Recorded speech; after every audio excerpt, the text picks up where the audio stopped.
রাজা ইন্দ্রদ্যুম্ন যখন পুরীর মন্দিরে জগন্নাথ, বলদেব, সুভদ্রা মহারানীর বিগ্রহ স্থাপন করেছিলেন, তখন জগন্নাথ দেবের কাছে ইন্দ্রদ্যুম্ন মহারাজ 3টি বর চেয়েছিলেন। প্রথম বরটি ছিল, ইন্দ্রদ্যুম্ন মহারাজ বলেছিলেন, আমার যেন কোনো উত্তরসূরি বা পুত্র সন্তান না থাকে। উত্তরসূরি হলেই মন্দিরে তারা নিজেদের আধিপত্য বিস্তারের জন্য চেষ্টা করবে, যা সংকীর্ণতার একটি পরিচয় হয়ে দাঁড়াবে। তাই ইন্দ্রদ্যুম্ন মহারাজ চেয়েছিলেন ভগবান জগন্নাথ দেব যেন সার্বজনীনভাবে ভক্তদের কাছে প্রসিদ্ধ হন, তাই তিনি কোনো উত্তরসূরি চাননি।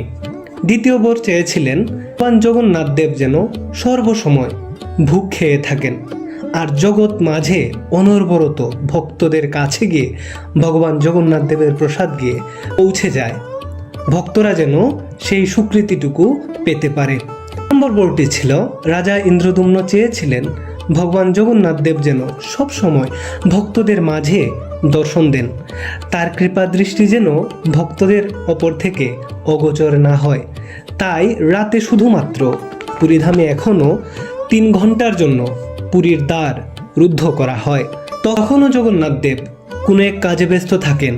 কথিত রয়েছে তখনও নাকি দেবতারা এসে ভগবান জগন্নাথ দেবের সঙ্গে সলা পরামর্শ করে যান কিভাবে এই ব্রহ্মাণ্ডকে ঠিকঠাক মতো চালাবেন।